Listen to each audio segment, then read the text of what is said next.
The fundraiser! Just kidding, this is the fundraiser. This is too happy nicey, and I have a terrible imagination, as lots of people say. Well, that may be wrong. Sure, my imagination might be stuck into stick figures and everything, but however, there's some guy's imagination who actually went beyond the limits of his time and was, said to be a confoundness and a thing that has an evil in it. But that's what most people at his time thought. This novel that I'm going to talk about today, that's about 400 and something years. It's 2023, and if it was published in 1605, we are really not sure when it was actually published. Some say 1604, but I like to believe 1605. Then that makes this novel technically 408 years old. At least at the ending is 408 years old. The beginning is 418 years old, but that's going to be for the full book summary. And now let's just talk about chapters 1 to 25 of part 1, including the part 1 prologue. And part 1 prologue, it's actually pretty interesting. It's not like any of the regular prologues. It talks about Cervantes' own, let's just say, difficulties with writing prologues. He wrote a prologue about how difficult it is to write prologues. And does that count as a prologue? I don't know. Debate that in the comments below. Anyways, he basically also claims that in this, that he has a conversation with a friend, also who is probably fictional, that gives him advice about how to write prologues. And since this is one of the first novels to actually be written about fiction, but not in verse, as it was common back then for poetry to be in poetry version, but fiction was to be written in a verse style, or a style where literally you have to think about what it means, and the non-fiction parts, like history and math and science, those were the ones that weren't written in verse. However, Don Quixote was written in non-verse, and Cervantes wanted to go on a new approach with this, and according to the conversation with his friend, also, as I already mentioned, probably fictional, the friend advises him to actually be able to write things in a way that makes it simple for the reader to understand, and doesn't make his ideas complicated. And according to Cervantes, that actually complicated the knighthood, fictional stories and everything that he was a big fan of, but didn't really believe were real. He actually thought that they made it more complicated than it needed to be. At least that's my perspective, and that's how I see it. And that's basically the prologue of part 1 of Don Quixote. I could say it more like a preface, but a preface or a foreword, not an afterword. But I guess if he calls it a prologue, you have to call it a prologue. And now we start with the fine chapters 1 to 25. Here is how it seems to work out. There's this guy named Alfonso Quioxino, or however you pronounce that name, and well, he is an old man by now. He wasted most of his life reading fictional books of chivalry, and nothing like the history versions of this. It's more of like the, your average, fictional book that's Harry Potter magical knight style. No one ever heard of this book? Well, I do have a personal library.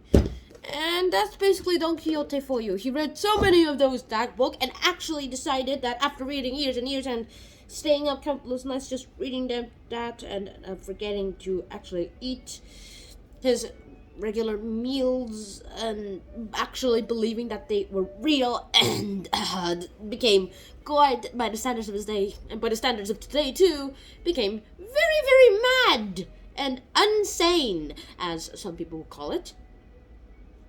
And this is exactly what he decides to do. He basically thinks that he can become a knight. Anyone can become a knight like him, as long as they are like him and is rich and can read and stuff. Pretty prejudiced in my opinion too. However, after that, he decides to actually become a knight errant himself, and brandishes out a chestplate and leggings that were rusting in a corner in the basement that was owned by his great grandpa, so it's like about 100 years old, I'm guessing. Hang on, let's see. Him, his dad, his dad's dad, his dad's dad, and let's just say each of them in lifespans correspond with 25 years of correspondent lifespans, not including childhood time, so that would make it about more than a century old. Okay, so he has 100-year-old armor that hasn't been used for about 100 years. What's the problem with that? He also has DIYs a cardboard helmet. And his boots are basically just made of leather. He grabs out a shield of leather that's also probably 100 years old. At least I like to imagine it that way. A sword that's probably also 100 years old because everything is old now. And his lance is made of wood, which is not something you would really like to use. And he is mad, and he's like about 80 or something. It doesn't mention his age, but I'd like to think of him as an 80-year-old something man, or at least a 76-year-old something man. And he sets out on adventures and decides to, name his old horse Rocinante. And says that there's this woman, this farm girl that he literally never, ever met. And he calls her Dulcinea in his mind because she's not really as beautiful and wise as he thinks she is. And he sets out on his adventures. And basically, he never even met the girl. And he literally even forgot to bring money. And basically even forgot to bring food and everything. So, yes, he is not in the right state of mind. And he's not prepared enough for a journey like what one he plans to. He sneaks out in the middle of the night. So everyone will probably be panic-stricken by the time he comes back. And he has a very, very old horse. And called the person he loves when he never ever met her, and it's not even named her name isn't even Dulcinea, and she isn't even a pet. She isn't even a princess at all. In fact, later when we read on, we'll find out she's illiterate. You'll see why that's very funny later. And according to Google Translate, Rocinante means spraying. And Dulcinea, although that is a name, I'm just gonna Google translate it just because I want to see what it means, and it just says it's Dulcinea. Okay, that was pointless. And that's how he seemed to venture out on those adventures. Next up, we'll find out that he is greeted into an inn, and he actually is very excited because he's been bugging him out. It's been cracking his skull, his mind, I'm talking about, out that he hasn't been knighted yet. Although he calls himself the Knight of the Sad Face, or the Long Face as I like to think of it, because, he has a long, pointy beard. Yeah, like that. And the innkeeper decides to go on the side of hospitality while his co-workers are all freaking out by this guy who's wearing a shining armor and a helmet that's probably made of cardboard and broken weapons and a shield that probably wouldn't even be useful in a battle. And pretty much know what that feeling would be when somebody weird comes in and he's talking in a way that sounds a lot like threats too. I'm pretty sure he's not sane at all. He's insane. Next up on the chart, he has the innkeeper, who he believes to be the king, or just the duke and duchess of this castle, and calls this place a castle and says, well, can I go into your a church or something, and so I can be knighted and something. I like knights, and I'm really bummed out I haven't been knighted. And the innkeeper says that their church or something, he said, is under repairs, and that he could do anywhere if he wants, as long as he keeps watch at night. And he does, and seriously harasses and injures anyone who gets too close to his armor for his liking. So the innkeeper knights him in a hurry just to get him away before he injures or maims anyone more seriously than the ones already maimed and injured. And he sets out on his adventures. Also, the innkeeper actually advises him, or it's probably just Don Quixote realizes that he hasn't paid, he can't pay, and because he doesn't have any money. And then the innkeeper decides that I'll just let you not pay for anything I just did to you, because I just want you to get away in a hurry. At least that's what he says.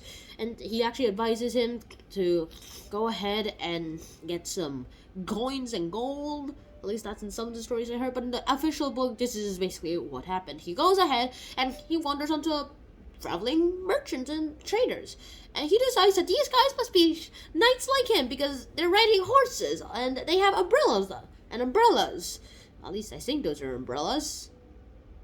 He calls them weapons or something. That's not what exactly happens in the real life version of Don Quixote. However, that's what Don Quixote thinks is happening, so yeah, we're stuck with that.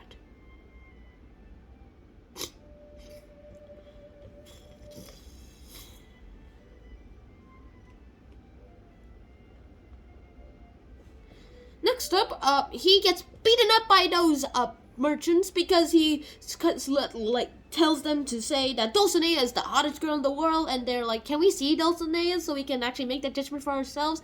And Don Quixote takes it as the highest insult and goes ahead and charges at them. The guys run away, but however his horse Rocinante just trips and is pretty old, drips and makes Don Quixote fall, and because Don Quixote has pretty heavy armor and he's like a very old man, he can't get up right. So he is beaten by those guys after, with his own lance after it was breaking, and they start beating him, and then Don Quixote responds in the most fashionable thing that a knight can do: wail and cry out of pain and say wow about his lovely Dulcinea and something about Dulcinea, and they just leave him there to die.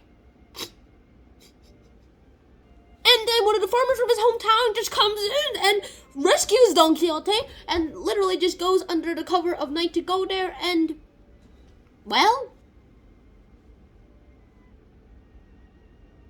does that because he doesn't want Don Quixote to be publicly embarrassed because he's pretty rich and he has a reputation to uphold. And I'm pretty sure lies and secrets are better than anything to keep your reputation together. So that happened, and his niece and his priest and possibly also a barber actually freaked out because he just disappeared in the dead of night without any warning while they were all sleeping. And I guess they never actually expected this to happen. And they decide that these darn books, his niece and his housekeeper aren't really literate and they've never really read books, and said, all those books must be burned. All of them are evil. All books are evil. I guess that just happened because they're prejudiced and they've never read a book, and once they've seen how their master actually read some books and became sane, they decide they jump to the conclusion all books are evil. But the priest says, all right, okay, we're just gonna check them out one by one. He checks them out and realizes there's too many in his library, and it's like, okay, these handful deserve to exist. Burn the rest! And they do a bonfire and burn all of it, and then block the entrance to the library with a wall. And then when Don Quixote wakes up and then calls to his priest and barber and niece to actually think and ask about what really happened here, and they just tell him something. They say that it's the darndest thing. A wizard came in and just stole the entire room and its books, and Don Quixote buys it and stops trying to attack them, and calls the wizard and his nemesis. Next day, he goes ahead to Sancho Panza and asks him to be a squire. Yay! Yes! Also, Sancho Panza isn't really invested in the chivalry and knight stuff. However, he is pretty dumb and buys what most of Don Quixote is saying. So he goes ahead and becomes a squire. He prepares for the whole day and leaves in the dead of night. Well, not exactly in the dead of night, but leaves in secret without telling literally anyone, not even his wife and kid. I'm not really sure why he would have done that, because he has a wife and kid. Don't do that. That's bad parenting 101. And first couple of adventures first one of the couple of adventures that they've encountered was actually the most iconic one of this whole book. It's about the windmill battle. Don Quixote goes ahead and finds out, whoa, those aren't windmills, Sancho Panza. That wizard probably made you center windmills. That are giants with their 4 waving arms. He's probably thinking that they're somehow doing this.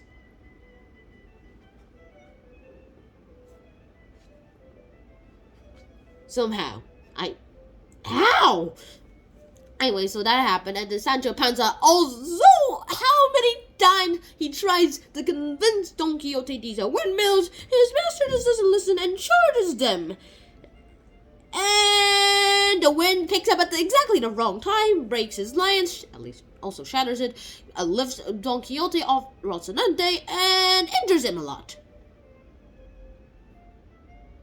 And Sancho Panza literally tells him that it was a windmill and that he was pretty stupid to do that.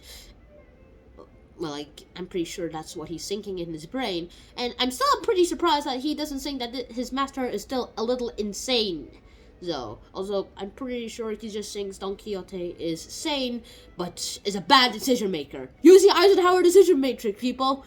Google it up. Next up is a much more serious crime.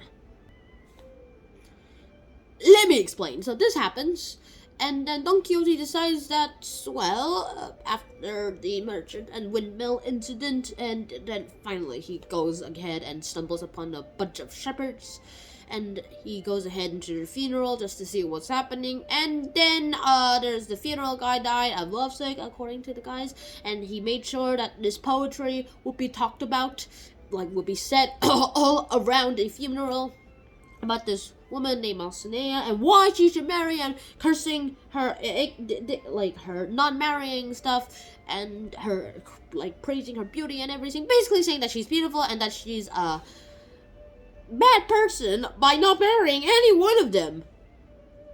And then who should it be to actually come in defense of herself? Yeah, she came in person and says, Marcella came in person and literally bisected and vivisected the whole meaning and the concept of the friend zone, saying that, hey, so you like me, that doesn't mean I like you. And just because you like me doesn't mean I have to like you, okay? That's basically what happened. And that is not something I expected in about a 418-year-old novel.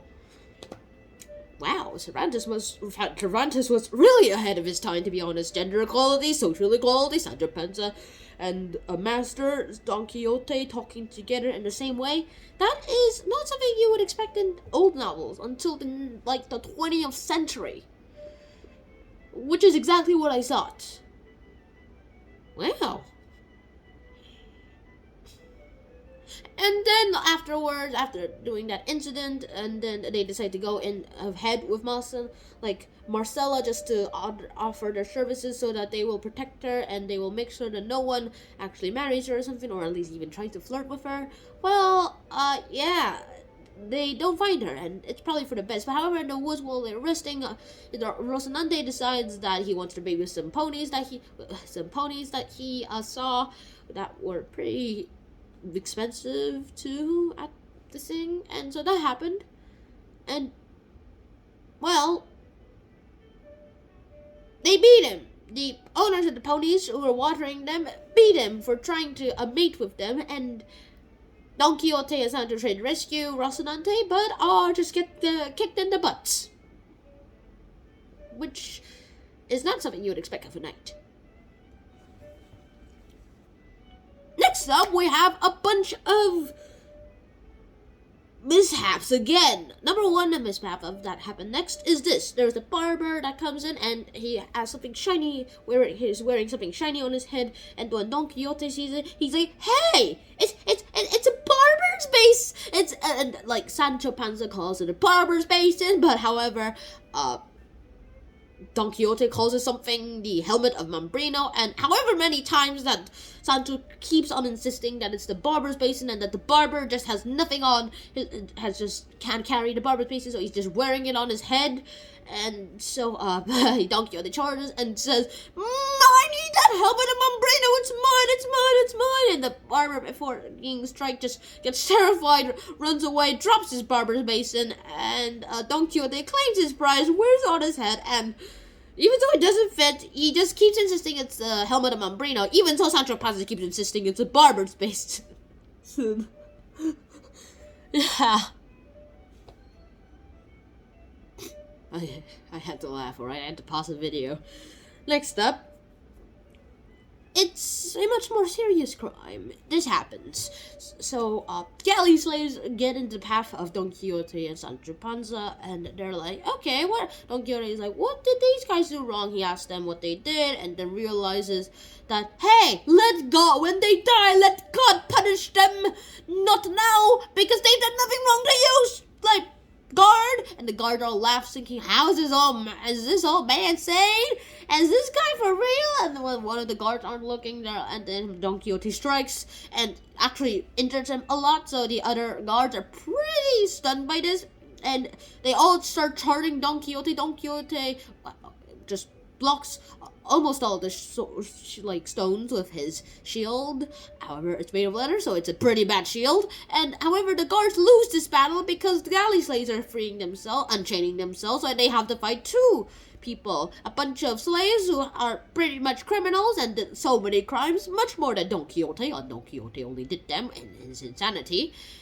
And the galley slaves basically beat up the guards run away, and the galley slaves, after realizing that Don Quixote is insane, and just strips off their like Sancho Panza's and clothes and like Don Quixote's armor and stuff, and they just run away with that, and they don't even thank him. Also, they finally realized that he was insane. Sancho Panza is very alarmed by this, because freeing galley slaves is a much more serious crime than just randomly assaulting people on the street, because they did that a lot. Also, Don Quixote had good intentions, he was insane, and that would not help him in his crimes, though. At least that's what he thought. And he convinces Don Quixote to hide in the mountains, or at least he calls it meditating, according to the movie. And yeah.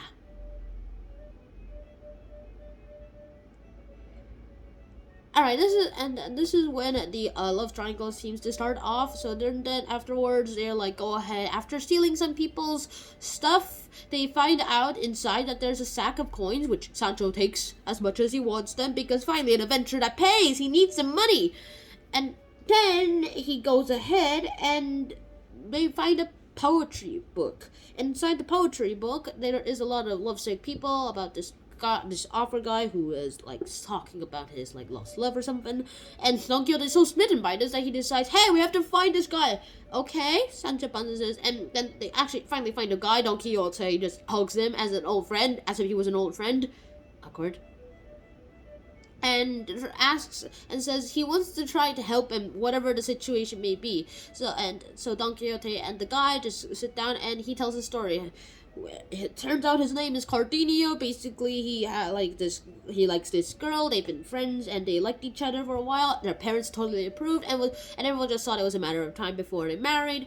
And then suddenly there was like this guy named Ferdinand, and his dad, which was a duke something. This says that he wants him to be like his companion. Ferdinand says, oh, and they become best friends a bit, and then Ferdinand is like, oh, okay, we're good, yay. And then he liked the peasant girl who was also wealthy, but then realized that he liked the chase, not the cat, and he goes ahead and goes for another girl. And when Cardenio shows his lovely person, lovely girl, and Ferdinand is worryingly smitten, so he sends off Cardenio on an 8-day trip and says that he'll do all the diplomacy to convince her dad to let him marry him. And then, well, a few days into his trip, she sends him a letter said that she will be marrying Ferdinand soon, and somehow Ferdinand convinced her father to marry him. And so it says that she will suicide, but then when Cardenio saw the marriage, she actually accepted the proposal and then fainted. Also, Cardenio didn't stick around to find out more. At least we find that out later, although I may have gone a bit too far into the story. Anyway, so that happened, and then Don Quixote interrupted him once after saying that she recommended a book of chivalry to him, and then Don Quixote currently interrupted, saying he's read that book and he enjoyed it very much. Cardenio is very pissed about this, and says, and then goes ahead on an analogy from that book, and then Don Quixote is very mad because he did the analogy wrong. From his view, they are friends, not lovers. And then Cardenio currently snaps, chucks a rock and beats up Don Quixote and punches Sancho and runs off into the wilderness. Wow. I summarized 27 chapters, and it only took me 25 minutes. I'm so bad at this. I hope to see you guys in another episode, and right now, that's pretty much all I have to say. Next up is Don Quixote. Oh, we just know what happens next, though. Don Quixote just goes ahead, decides that he'll do as Cardenio, strips off his naked, and gives Sancho something to deliver. And this is exactly where I left off from the book, which is not a good thing to do, to be honest, because number one, you shouldn't strip off naked in the wilderness scratching poetry onto trees, which is what Don Quixote did. And my comments on this whole book till now is that Don Quixote is mad and he is a public menace number one from the start of the book. So I hope you guys enjoyed that episode. I hope to see you guys soon, and I'll see you guys again. Shana, peace. Colada? No response. Okay.